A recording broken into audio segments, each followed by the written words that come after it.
Collegium की सिफारिशों के बावजूद जजों की नियुक्ति न किए जाने पर सुप्रीम कोर्ट ने सरकार को खरी खरी सुनाई है।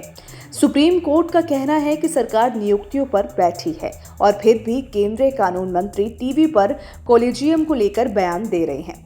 दरअसल सुप्रीम कोर्ट में एक याचिका फाइल की गई है जिसमें हाई कोर्ट्स में जजों की नियुक्ति की फाइल पर सरकार द्वारा फैसला लेने में देरी को लेकर सुनवाई हुई। सोमवार को सुप्रीम कोर्ट में सुनवाई के दौरान जस्टिस संजय किशन कौल ने कहा कि जजों की नियुक्ति नहीं होने की वजह से पूरा सिस्टम ठप पड़ गया है। केंद्र सरकार जानबूझकर कॉलेजियम की सिफारिशों पर फैसला नहीं कर रही है, ना वो नियुक्तियां दे रही है, ना वो आपत्ति दे रही है। इसके साथ ही जस्टिस संजय किशन कौल ने कॉलेजियम सिस्टम को लेकर केंद्रीय कानून मंत्री किरेन रिजिजू के बयान पर भी आपत्ति जताई। उन्होंने कहा कि ये कोई प्रेस का बयान नहीं है, एक जिम्मेदार पद पर बैठे व्यक्ति का बयान है। ऐसा नहीं होना चाहिए। दरअसल किरेन रिजिजू ने टीवी समिट में जजों की नियुक्ति के मौजूदा तंत्र पर एक नया हमला करते हुए कहा था कि कॉलेजियम प्रणाली संविधान के लिए एलियन है, यानी ये पूरा मामला कॉलेजियम सिस्टम की सिफारिशों को केंद्र की मंजूरी न मिलने से जुड़ा है। आपको बता दें कि कॉलेजियम सिस्टम क्या होता है और ये कैसे काम करता है। आज़ादी के बाद केंद्र सरकार और सुप्रीम कोर्ट के चीफ जस्टिस मिलकर जजों की नियुक्ति करते थे।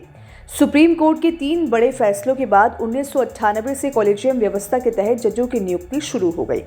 इन फैसलों को 3 जजेस केसेस के नाम से जाना जाता है। फर्स्ट जजेस केस 1981 से शुरुआत हुई। सुप्रीम कोर्ट ने फैसला दिया कि ठोस तर्क या कारण के आधार पर राष्ट्रपति चीफ जस्टिस की सिफारिश दरकिनार कर सकते हैं। इस फैसले ने कोर्ट में नियुक्तियों को लेकर कार्यपालिका को शक्तिशाली बना दिया। ये स्थिति 12 साल तक रही। सेकंड जजेस केस 1993।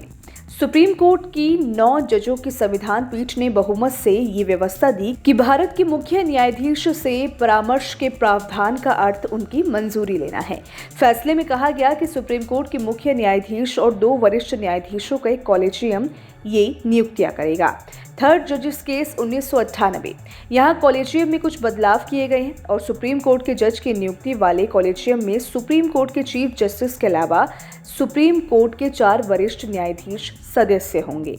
साधारण भाषा में समझे तो जजों की नियुक्ति पर विचार और सिफारिशों के लिए 5 सीनियर जजों की कमेटी को कॉलेजियम कहते हैं।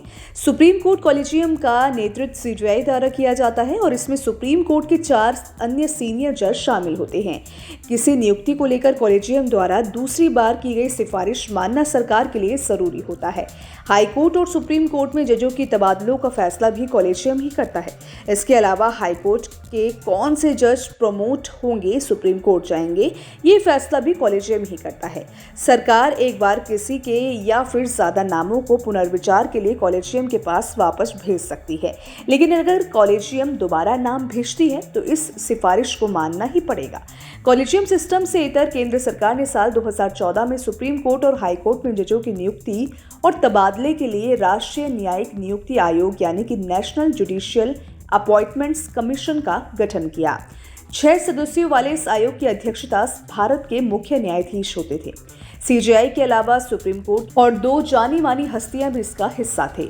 इन प्रबुद्ध या जानी मानी हस्तियों की नियुक्ति 3 साल के लिए होती है। इनमें से एक पद SC, ST, OBC अल्पसंख्यक या महिला वर्ग के लिए आरक्षित था।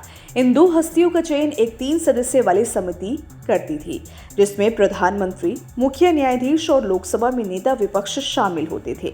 हालांकि बाद में इस आयोग के गठन को लेकर सुप्रीम कोर्ट में चुनौती दी गई थी, जिसके बाद 16 अक्टूबर साल 2015 में सुप्रीम कोर्ट के संविधान पीठ ने कॉलेजियम सिस्टम को बरकरार रखते हुए NJSC एक्ट को असंवैधानिक करार दे दिया।